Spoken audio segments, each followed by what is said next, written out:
Assalamualaikum warahmatullahi wabarakatuh. Orang yang masuk ke dalam agama Islam ini teman-teman sekalian adalah orang-orang yang pintar.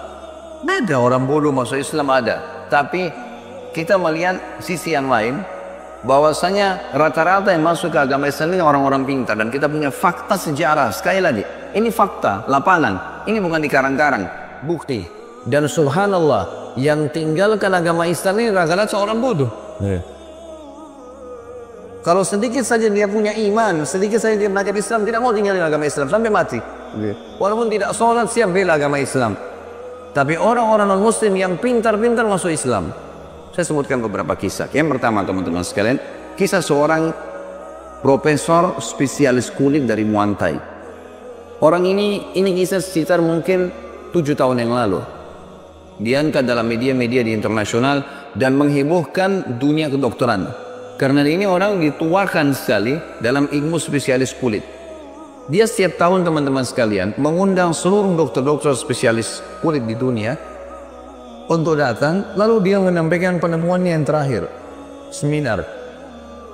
Pada 7 tahun yang lalu ini dia sempat mengundang 2 orang dokter muslim spesialis kulit dari Mesir. Salah satunya dokter muslim ini sering ikut pengajian para ulama di Mesir. Jadi dia selain dokter juga dia alim, dia tahu ilmu-ilmu agama. Pada saat tiba di sana di sebuah auditorium yang besar hadir ya ratusan bahkan mungkin ribuan dokter spesialis kulit dunia. Dokter-dokter spesialis ini kalau dalam ilmu kedokteran itu sudah kita tahu. Kalau jurusan lain berarti sudah pasca sarjana S2, S3 gitu kan. Sudah dianggap top dalam masalah akademik. Ringkas cerita adalah dia naik di podium profesional lalu berkata, "Saya baru menemukan dengan teknologi tercanggih sekarang ternyata yang memberikan rasa sakit bagi manusia adanya urat-urat saraf yang halus sekali dan jumlahnya miliaran, banyak sekali tidak terhitung yang melengket di kulit manusia. Kalau urat saraf ini bisa ditaklukkan dengan obat-obat bius misalnya, maka akan membuat bedah itu lebih mudah. Dan juga sama, kalau urat saraf ini sudah hilang fungsinya secara alami, mungkin karena kecelakaan seperti orang kena luka bakar dan kulitnya kena luka bakar misalnya dan terbakar kulitnya berikut urat-urat saraf itu tinggal langsung ke dagingnya, maka tidak akan merasa sakit kalau dagingnya dibedah. Datangkanlah contoh, ada orang dinaikkan di atas panggung kena luka bakar di tangan kanannya, lalu kemudian dipastikan kulit dan urat saraf di kulitnya sudah terbakar, diambil pisau bedah diiris dagingnya, orang itu nggak rasa sakit. Orang semua satu auditorium bersorak-sorak, ini luar biasa. Penemuan yang luar biasa secara ilmiah dengan teknologi canggih yang sekarang. Ternyata satu orang dokter muslim dari Mesir tadi angkat tangan, "Maaf profesor, kalau itu penemuan Anda yang tercanggih, saya ingin mempertemukan antara penemuan Anda ini dengan Al-Quran. Dan saya pastikan Al-Quran sudah menceritakan 1400 tahun yang lalu." Kaget dia. Di depan orang semua hadir, ribuan orang banyak yang hadir nih. Kata si profesornya, "Mana buktinya?" Dokter muslim ngambil Quran terjemahan bahasa Inggris, dibuka surah ya An-Nisa ayat 56. An-Nisa 56 teman-teman sekalian menceritakan tentang masalah ahli neraka. Salah satu cara penyiksaan di ahli neraka. Bunyinya a'udzubillahi minasyaitonirrajim, di antara potongan ayatnya, "Kullama nadijat juluduhum badalna juludan ghairan liyadhuqul adzab." Setiap kali penghuni neraka kulit mereka sudah terbakar, kata Allah, kami ganti dengan kulit yang baru agar mereka merasakan rasa sakit yang baru. Artinya ayat ini menjelaskan memang rasa sakit di manusia itu ada di kulitnya. Jadi Allah tidak butuh membakar di neraka orang sampai tulang-tulangnya, enggak, kulitnya aja. Jadi begitu sudah terbakar kulitnya sudah selesai, diganti kulit yang baru. Jadi ayat ini betul-betul menjelaskan penemuan si profesor tadi. Sambil profesor tersebut baca terjemahan bahasa Inggris, netesin air mata, dan di atas podiumnya dia mengatakan, "Teman-teman sekalian, tuntun saya ke agama Anda karena ini bukan buatan manusia." Gak mungkin, ini penemuan tercanggih dan berbulan-bulan diadakan penelitian untuk mengetahui proses tersebut. Tapi Al-Quran sudah menceritakannya teman-teman. Akhirnya syahadat di depan para ilmuwan. Contoh yang lain, seorang arsitek dari Jerman menceritakan kenapa dia masuk Islam. Subhanallah, ada ribuan kisah begini. Ini bukan 1-2 kisah, ribuan. Seorang arsitek dari Jerman terkenal sekali, dia suka sekali menjual gambarnya ke Eropa dan laku. Lakunya itu teman-teman karena dia menggabungkan antara arsitek buku literatur klasik dan literatur modern. Termasuk literatur klasiknya dia yang dianggap literatur kuno adalah Al-Quran. Dia suka buka Al-Quran, tapi dia agama Nasrani. Dia buka Al-Quran dan sering dia ikutin ya arsitektur dalam Al-Quran seperti kisah tentang Fir'aun, piramidanya, kaum Samud, kaumnya Nabi Saleh. Ya, ini ada menyebutkan tentang gunung-gunung dijebol sama mereka, gitu kan? Tentu khilaf ahli sejarah, dikatakan di Petra, di Yordania, yang mengatakan juga ini di wilayah lain, di Madain Saleh di Saudi. Tapi yang jelas, memang cirinya mereka gunung-gunung batu dijebol, gitu kan? Dan banyak yang lainnya. Dan selalu laku gambarnya. Satu waktu, dia ceritakan kenapa dia masuk Islam. Dia bilang, saya penasaran, ingin cari tahu dalam Al-Quran, ada arsitektur lain nggak? Ada gambaran lain nggak selain yang dulu-dulu nih, umat-umat dulu nih? Dia tidak sengaja buka dengan hikmah Allah, dia buka ayat tentang surga. Dan dia penasaran dengan kalimat arsitektur surga, kalau digambarkan selalu ada kalimat tajri min tahtil anhar, mengalir di bawahnya sungai. Selalu ada kalimat itu. Apa nih rahasianya? Kenapa ada kalimat tajri misalnya di bawahnya mengalir sungai? Apa kelebihannya sungai itu? Sementara surga ini adalah tempat yang sangat dijadikan bagi orang-orang yang patuh. Gitu ya. Ini tempat yang sudah tidak lagi tandingannya gitu.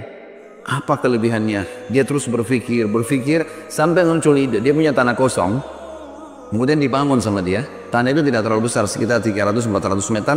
Dibangunlah, gitu. Dia bangun semua rumah ini mirip dengan rumahnya dia. Rumahnya dia bagus gitu. Cuma bedanya adalah di lantai saja. Rumah baru ini lantainya diganti jadi kaca. Di bawah kaca itu dibuat lagi ada saluran air yang mengalir, gitu kan. Saya datang ke rumah baru itu lalu saya nyalakan semua panel listriknya, lampunya nyala segala. Kemudian saya duduk di sofa saya, termasuk ada panel listrik yang menjalankan air di bawah lantai itu. Dia bilang kemudian saya duduk di sofa. Begitu saya duduk kurang dari 5 menit, semua penat saya 2 bulan hilang. Hilang semua, gak ada penat. Saya penasaran kira-kira apa penyebabnya nih. Belum minum, belum makan, belum istirahat, cuma duduk saja. Saya lihat gambar wallpaper yang ada di tembok saya sama dengan wallpaper rumahnya. Lampu mewah-mewah tapi sudah ada di rumahnya. Semua diperhatikan satu-satu sampai dia matikan lampu-lampunya. Terakhir tersisa panel listrik air. Mati semua lampu, tinggal panel air itu. Lalu kemudian dia duduk. Dia bilang begitu saya duduk dan saya coba ya menikmatin keadaan, saya temukan ternyata ini rahasianya. Yang membuat penat saya hilang dalam 5 menit setelah capek 2 bulan adalah mendengar atau mericik suara air. Dan ini rahasia kenapa surga di bawahnya mengalir sungai. Dikatakan mengalir sungai, ya airnya didengar. Maka karena itu teman-teman sekalian dia datang ke Islamic community di Jerman masuk Islam. Gara-gara itu keajaiban bagi dia yang luar biasa. Padahal kita orang Islam tiap hari baca mungkin ayat ini tidak tersentuh, biasa saja. Kisah yang lain teman-teman, maaf saya minta waktu lagi, 5 menit masih bisa. Ada seorang anak muda muslim di Amerika. Kisah nyata terjadi Ramadan, bulan Ramadan, tepatnya malam 27 Ramadan. Jadi dia muslim ini patuh mahasiswa. Dia lagi nonton sholat tarawih di Mekah. Waktu itu lagi nunggu antara azan iqamah isya, dia lagi nonton. Tetangganya Nasrani bel, teman dekatnya di kampus, masuk. Begitu masuk duduk sama-sama di depan sofa lagi nonton TV sama-sama. Sahabat lagi ngobrol-ngobrol. Terus si Nasrani bukan pembicaraan mengatakan, apa itu masjid kalian? Kata si muslim, iya. Dan kita tahu tentu bapak-bapak dan ibu yang sering nonton Ramadan, apalagi malam 27 itu seperti haji. Manusia seperti semut banyaknya di Masjid Haram, gitu kan? Luar biasa, gitu kan? Apalagi kamera diambil dari atas, pelatarannya kena, bagian tempat sa'inya, tempat tawafnya penuh manusia, gitu kan? Luar biasa di malam 27 orang anggap Lailatul Qadar, gitu kan? Jadi penuh. Maka kata si muslim kepada temannya Nasrani, menurut kamu berapa orang itu jumlahnya yang sedang kamu lihat sekarang? Kata dia, kayaknya sih ini jumlahnya ratusan ribu orang, gitu. Kata si muslim, karena dia lihat orang seperti semut banyaknya, gitu kan? Kata si muslim, ini diprediksi sekitar 1,5 juta orang. Karena masjid ini bisa nampung sama jalan-jalannya, pelatarannya semua sampai sejumlah ini, banyak sekali. Lalu kata si Nasrani diam, lalu si muslim bilang, menurut kamu ini cuma diskusi biasa. Si muslim tidak ada niat untuk mengislamkan dia, gitu kan? Dia mengatakan, menurut kamu masuk akal nggak kalau manusia sebanyak ini bisa diatur dengan satu instruksi? Satu instruksi saja keluar, ini rapi semua, patuh. Nggak ada yang melanggar. Kata si Nasrani, nggak mungkin. Nggak masuk di akal. Gimana caranya? Satu instruksi mengatur manusia sebanyak ini, apalagi tidak saling kenal satu sama yang lain gitu. Kata si Muslim, saya jamin kamu kurang dari setengah menit semua ini jadi patuh. Satu instruksi. Kata si Nasrani, bagaimana ceritanya? Coba tunggu sebentar. Kebetulan waktu itu nunggu antara azan dan iqamah Isya. Gak lama kemudian iqamah Isya. Setelah iqamah, Syekh Sudais datang, ucapin satu kalimat, Istau. Kita umat Islam sudah sering dengar gitu kan, tahu. Kemudian orang semua tiba-tiba jadi rapi, yang duduk berdiri, yang lagi jalan masuk di saf, yang lagi makan berhenti makan, semua jadi rapi. Kena kamera, gitu kan, rapi semuanya. Kemudian satu instruksi lagi, Allahu Akbar, semua ikut. Gak ada yang berani melanggar. Kita tahu orang Islam kalau melanggar imam batal sholatnya gitu. Tapi ini kita mungkin tiap hari lihat sholat, kalau sudah tiap hari dan tidak tahu, akhirnya biasa saja. Bagi orang non-muslim ini satu hal yang luar biasa. Lalu kemudian satu instruksi, baca ayat, semua dengar, gak ada yang berani bantah. Kemudian ruku, Allahu Akbar, ruku semua, gak ada yang berani angkat kepalanya. Angkat kepala berarti diubah jadi kepala keledai. Hadis Nabi mengatakan itu, mendahului imam diubah jadi kepala keledai gitu kan. Jadi kita tahunya itu, tapi mereka enggak lihat. Sami Allahu liman hamidah, sampai salam, satu instruksi. Kita selesai salat. Si Muslim ini rumahnya lagi asyik nonton, memang dia lagi tunggu itu, dengerin ayat, lihat keajaiban ramainya orang gitu kan, dia lagi asyik. Kemudian setelah saya salam dia bilang sama, maaf ya, sama teman Nasrani, saya lupa tadi, kamu mau minum apa? Kalau kami Islam kan lagi puasa. Ditanya si Nasrani diam, matanya masih lihat ke layar TV. Setelah selesai salam baru bubar semuanya. 2 kali ditanya, kamu mau minum apa, mau makan apa? Diam. 3 kali ditanya, diam. Kemudian si Nasrani balik ke Muslim, dia bilang, tuntun saya masuk ke agamamu, ini nggak mungkin buatan manusia. Ini nggak mungkin buatan manusia. Nggak ada manusia bisa diatur rapi begini, kecuali memang ini ada campur tangan Tuhan. Syahadat gara-gara saf sholat. Jadi, lihat keajaiban yang terjadi. Dan ada banyak teman-teman sekalian kisah yang seperti ini, luar biasa. Saya akan tutup teman-teman sekalian pertemuan kita ini dengan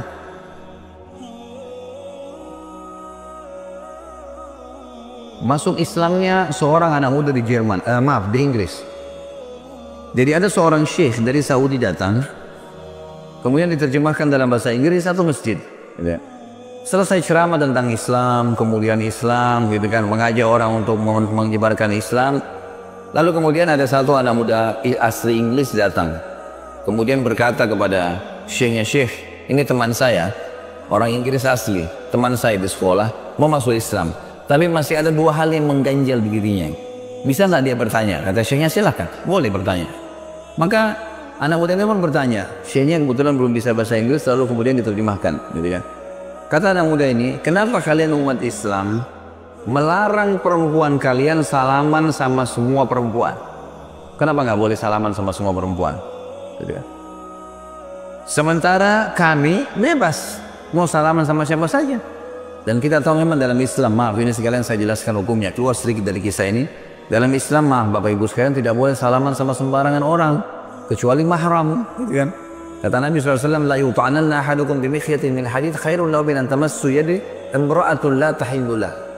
Seseorang dari kalian ditusuk dengan besi yang tajam jauh lebih mulia daripada dia, jauh lebih ringan bagi dia dibandingkan dia menyentuh tangan wanita yang tidak halal buat dia. Kata Nabi SAW, inilah usafiqun nisa, saya tidak pernah menyalami wanita. Memang sudah begitu hukum Islamnya. Jadi kita memang tegur, sapa, salam, iya biasa, apa kabar, baik, butuh bantuan boleh dalam Islam. Tapi salaman memang dilarang, gitu kan. Sama halnya tidak boleh memandang hal-hal yang haram. Jadi dia mengatakan, kenapa kalian dalam Islam tidak membolehkan wanita kalian salaman sama semua orang? Kenapa nggak seperti wanita kami? Ini syubhat, ya, hal-hal yang diragukan oleh mereka. Maka syekhnya bertanya, kau warga negara apa? Dia bilang Inggris. Siapa ratu kamu di Inggris ini? Kata dia Elizabeth. Kata syekhnya, kau bisa salaman sama Elizabeth? Kata dia bilang tidak bisa. Kenapa tidak bisa? Kata syekhnya. Dia bilang karena itu ratu, tidak sembarangan orang salaman dengan dia. Kata syekhnya, semua wanita muslimah seperti Elizabeth, ratu, nggak boleh sembarangan orang salaman. Jadi memang ada tujuan syariat ini, bukan main-main, gitu kan. Lalu yang kedua, dia bilang, kenapa kalian menyuruh wanita kalian tutup aurat? Kenapa harus taruh jilbab dari kepala sampai kaki, bahkan ada yang pakai cadar? Kenapa nggak seperti perempuan kami, mau pakai baju, nggak pakai baju, terserah. Kenapa nggak seperti, kenapa harus begitu gitu? Syekhnya lalu mengeluarkan 2 buah permen dari kantongnya, satu dibuka bungkusnya, satu dibiarin terbungkus, digeletakin di lantai masjid. Kata syekhnya, kalau saya suruh pilih kamu permen ini, yang mana kau pilih? Kata si Nasrani itu, yang terbungkus. Kata syekh, kenapa kau nggak ambil yang sudah terbuka? Gampang, tinggal ambil, caplok dalam mulut, selesai. Dia bilang, enggak syekh, karena kotor. Kata syekhnya, itulah perbedaan perempuan kami dengan perempuan kalian. Perempuan kami seperti yang terbungkus, yang buka cuma suaminya, pemiliknya. Dan perempuan kalian seperti permen itu, semua orang bisa buka, kena kotoran dan segala. Sampai masalah hijab pun syar'i, ada hikmah syar'inya. Dan Allah mengatakan, dzalika adna alla yu'dzain. Tujuan hijab agar tidak diganggu. Kan gitu. Sampai ulama mengatakan kalau ada wanita tutup auratnya, tertutup semua. Pakai jilbab besar, apalagi kalau pakai cadar. Kira-kira kalau lewat di depan preman-preman, apa yang bisa menggoda mereka? Mau cari apa yang bisa kelihatan nih? Kain semuanya gitu kan. Nggak ada yang menggoda. Kata ulama, kalau ada orang sudah tutup hijab syar'i, diperkosa juga, dapat pahala. Yang diperkosa, yang memperkosa dapat dosa gitu kan. Tapi kalau ada wanita yang memang dasarnya pakai pakaian ketat, apa bedanya orang yang pakai celana ketat dengan tidak pakai celana? Sama saja, beda di warna. Orang sudah tahu bentuk tubuhnya. Kata ulama, kalau ada orang perempuan diperkosa, dasarnya dia penyebab fitnah, dua-dua dapat dosa. Yang memerkosa dan yang berkosa, dua dapat dosa. Padahal yang diperkosa ya, karena dia penyebab fitnah itu. Jadi Islam datang dengan kemuliaan teman-teman sekalian. Makanya Allah sebagai penutup perkataan saya berkata, wala tamutunna illa wa antum muslimun. Pertahankan, jangan sampai mati kecuali dalam keadaan Islam. Ini agama yang benar. Dan sudah panjang lebar saya jelaskan dari definisi sampai bukti-bukti sejarah, sampai akhirnya kita buktikan dengan banyaknya orang-orang pintar yang menganut agama Islam ini. Maka bersyukurlah kepada Allah karena Anda lahir dalam keadaan Islam, atau Anda mendapatkan hidayah setelah Anda dewasa. Allahu a'lam.